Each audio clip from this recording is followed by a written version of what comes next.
Good evening. You are watching CMR Daily Buzz. It's Monday, March 28th. I'm Misha Allinger and thank you for joining us.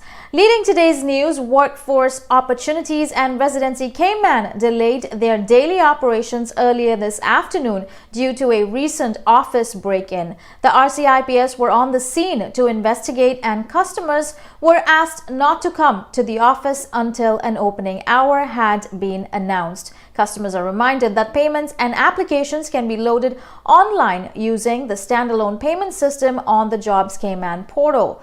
WORC will resume normal business hours tomorrow, Tuesday, 29th March at 8:30 a.m.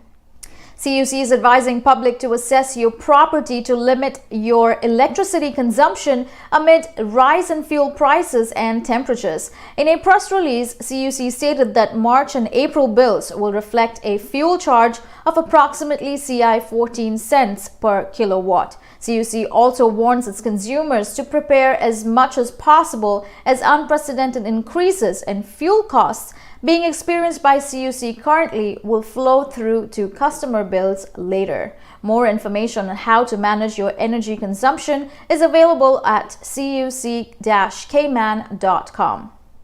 Carnival Cruise Line has welcomed the reopening of the Cayman Islands cruise industry, with several ships expected to make calls to Grand Cayman over the next 3 weeks. The cruise line will have 3 ships in port simultaneously on April 6th. Tourism Minister Honorable Kenneth Bryan said the reopening of the cruise industry would bring welcomed relief to many Caymanians who depend on this industry for their livelihoods.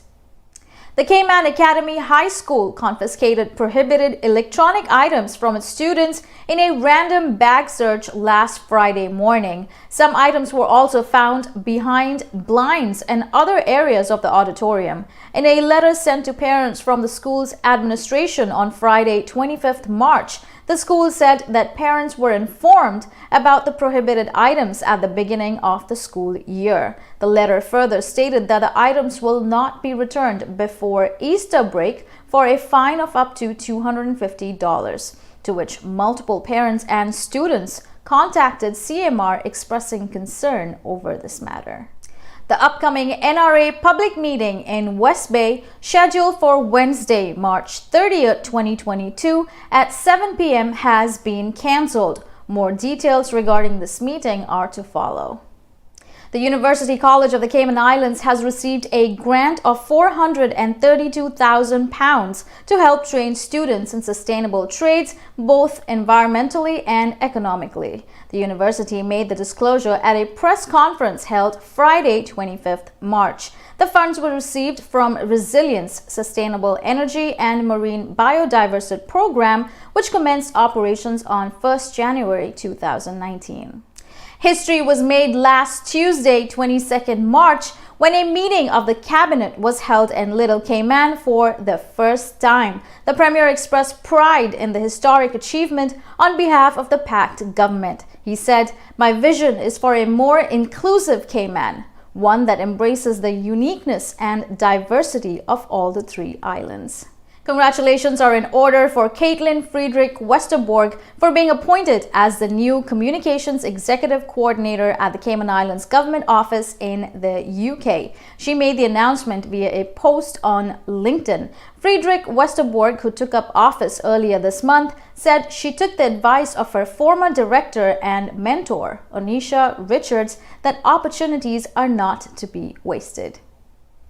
Deputy Chief Fire Officer Bravon Elliott has been appointed as Acting Director of the Cayman Islands Port Authority as they continue to search for a permanent replacement for Joseph Woods.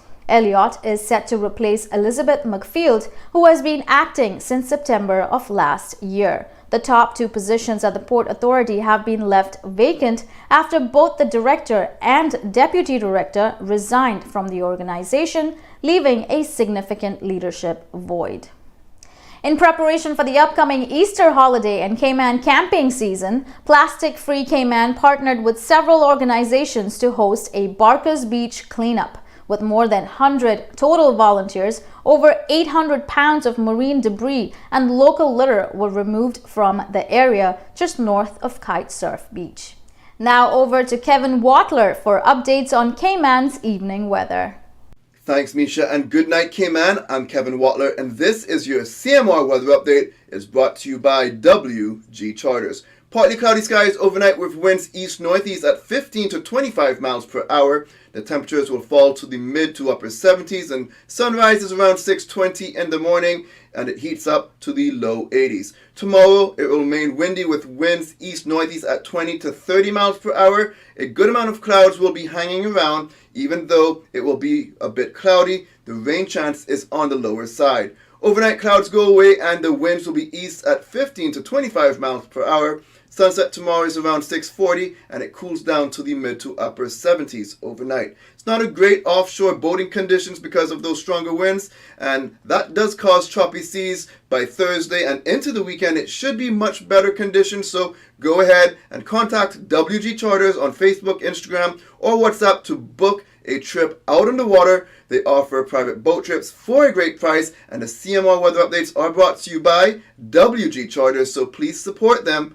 Have a wonderful night. Thank you, Kevin, for those updates. In regional news today, popular soca star Dexter Stewart, better known as Blacks, died at the intensive care unit of the Arima Hospital in Trinidad today after contracting COVID-19. The 61-year-old had been hospitalized since March 4th.